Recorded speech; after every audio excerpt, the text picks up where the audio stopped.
that you may not have heard about because it is just local to us, but I am here to make this news nationwide. I have about 4 or 5 stories I want to share on this first video. Commentary. I just feel like some of these things don't make national news because y'all know the national news is controlled. So I am here to highlight these stories and to bring this awareness to you all and to discuss. If you have any comments that you want to drop as this video is being presented, please do. I am going to create a separate segment where I respond to some of you all's comments from my video, especially the ones that are coming from me. I will check.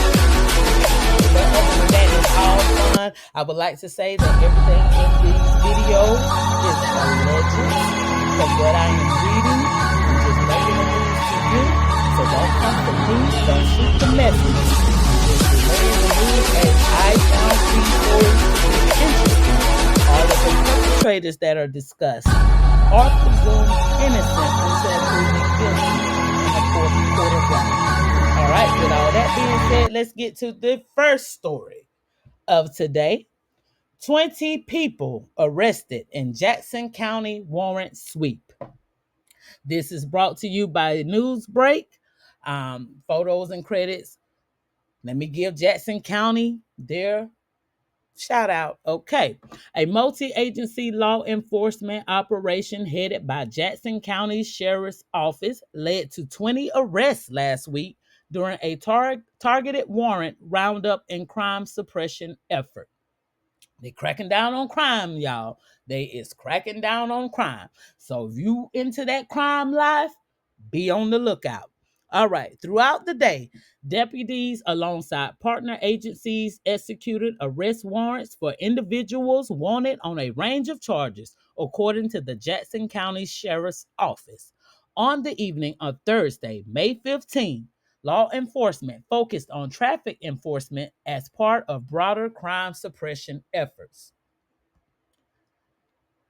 Authorities say the operation yielded significant seizures, including over 1 pound of methamphetamine with an estimated street value exceeding $37,000, about 15 grams of fentanyl valued at more than $2,000, and around 1,000 grams of marijuana worth over $20,000. These folks will get into the bag, y'all.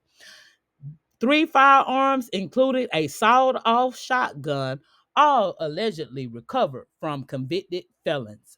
Charges resulting from the operation include trafficking methamphetamines, trafficking fentanyl, and multiple DUI offenses, probation violations, and various traffic-related violations, according to the police. So whoever these 20 individuals were, because they did not get into that in the article, y'all, sorry, I do not have no names to present, but I will continue to follow this story and will present any updates that I do receive. But just know, down in Jackson County, they taking the methamphetamines off the street, the fentanyl, the marijuana, they is on it. So if you are trafficking any of these items, I will please advise you to disregard, stand down. You're not finna move any more work in Jackson County. All right. Next up, the mystery of twin 19-year-olds found dead on remote Georgia mountaintop has been solved. So I don't know if you all are familiar with this story. This is brought to us by Neswsbreak again, courtesy of the Mirror USA. The investigation into the tragic deaths of 19-year-old twins Quadir and Nazir Lewis, who were discovered at the peak of Bell Mountain in Hawasawi, Georgia, by hikers on March the 8th, ended with a tragic prognosis. The Georgia Bureau of Investigation ruled that both young men died by suicide. It's a change in their initial findings from the case, where their deaths were classified as a murder-suicide based on preliminary evidence. This is so sad, y'all. The GBI stated that their conclusion was supported by a review of cell phone location data, surveillance footage, internet history, purchase records, and forensic evidence, all indicating that the injuries sustained by the brothers were self inflicted. Wow. Here's a photo of the two young men.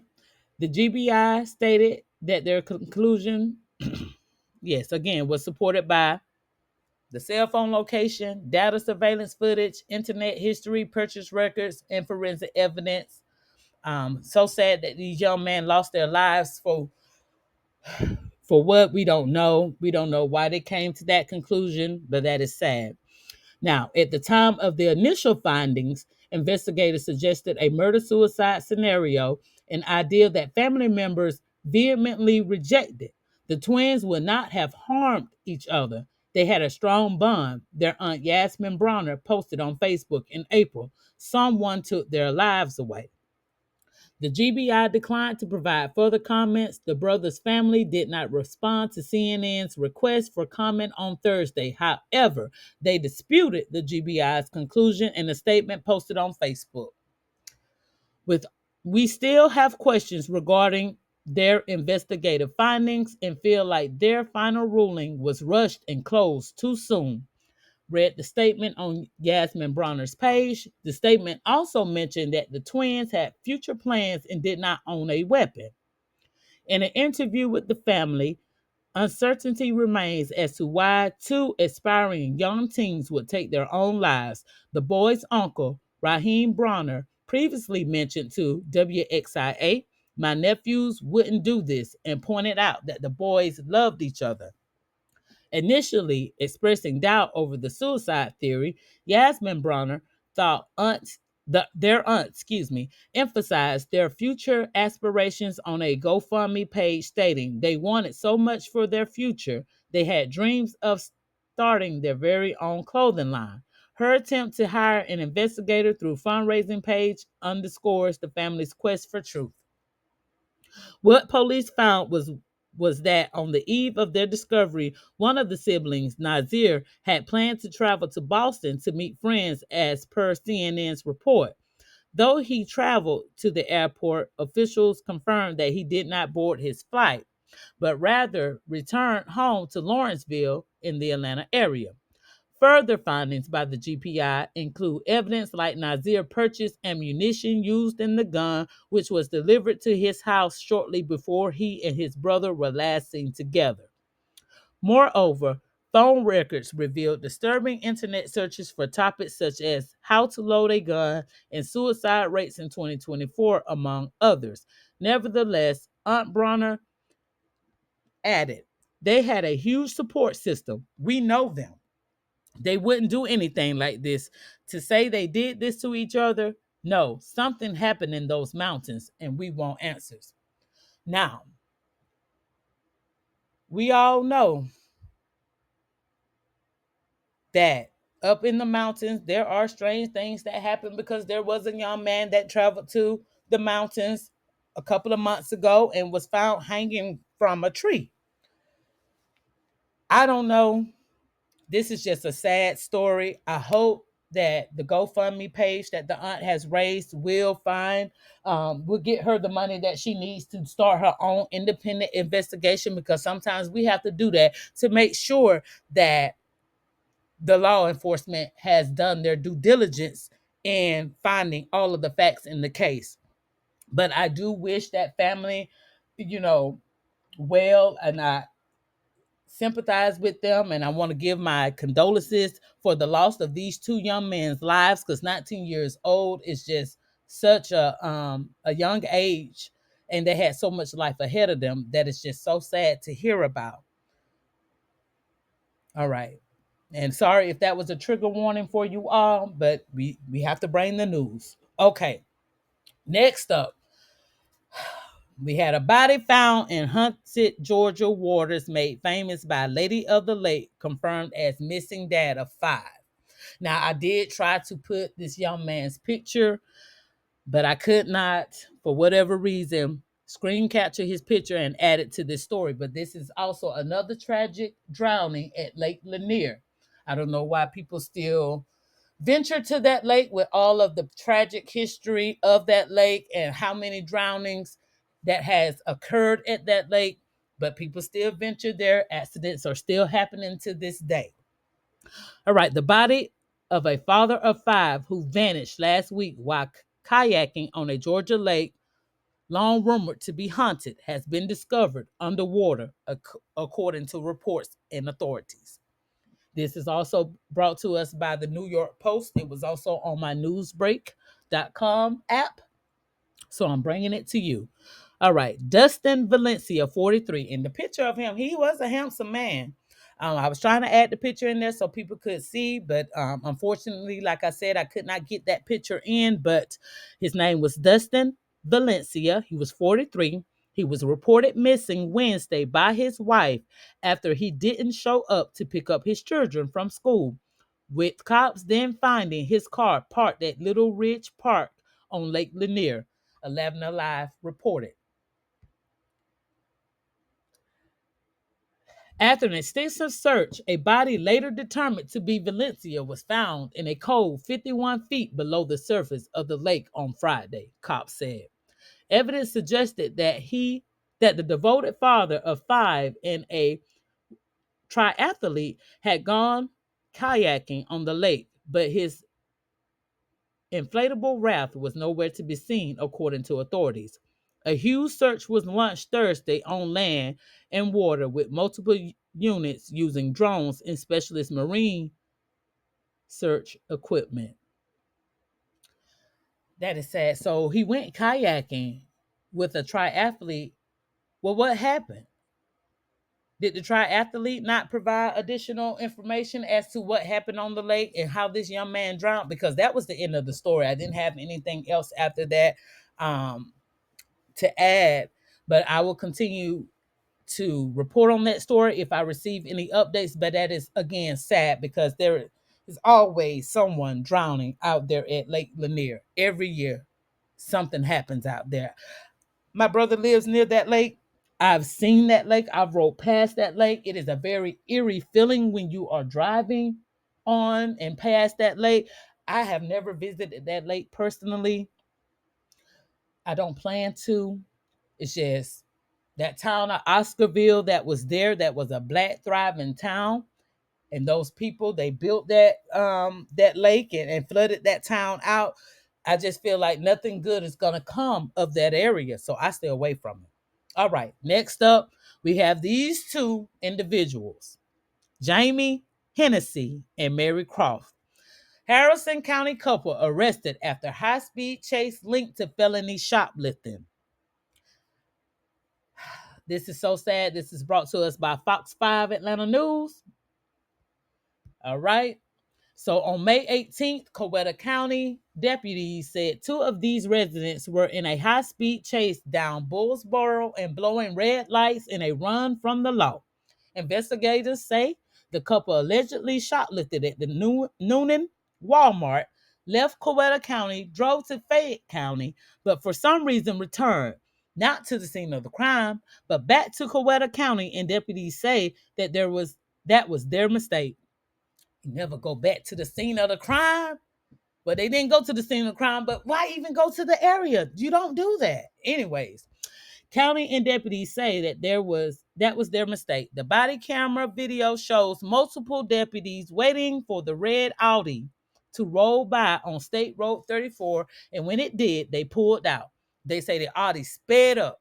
At one point, the video shows that Hennessy appears to be pulling over, but for whatever reason, sped away again and ran the red light. Deputies reported they seen enough and decided to end the pursuit with the pit maneuver. In the video of Hennessy's arrest, he can be heard explaining to deputies that he had planned to pull over. The response indicated that they were dubious. What we know, it is not clear if either suspect has retained legal representation. Again, this source and the details for this article were provided by the Coweta County Sheriff's Office.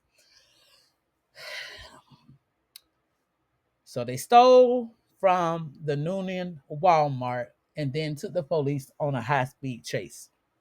They have since been apprehended, and we will just have to wait for their day in court to see what they're going to be sentenced with, because I'm sure they have incurred additional charges by fleeing the police. All right. Next, this is the funny video clip of today, which is going to conclude our video. I had seen this video first on Instagram and I sent it to myself to play. This is road rage at its finest, you all. And if the link is here, but if you would like to see this video for yourself, please go to Instagram. Is it going to let me play the video? It's not going to let me play. I can't believe it. But yeah, this was a funny video. This guy, let me see if I can get it to come up. Let's see here. I can't believe it didn't embed the whole video into this thing. But yes, this video is on Instagram. You can go to buddha.feel and watch this video, but it is a young black guy.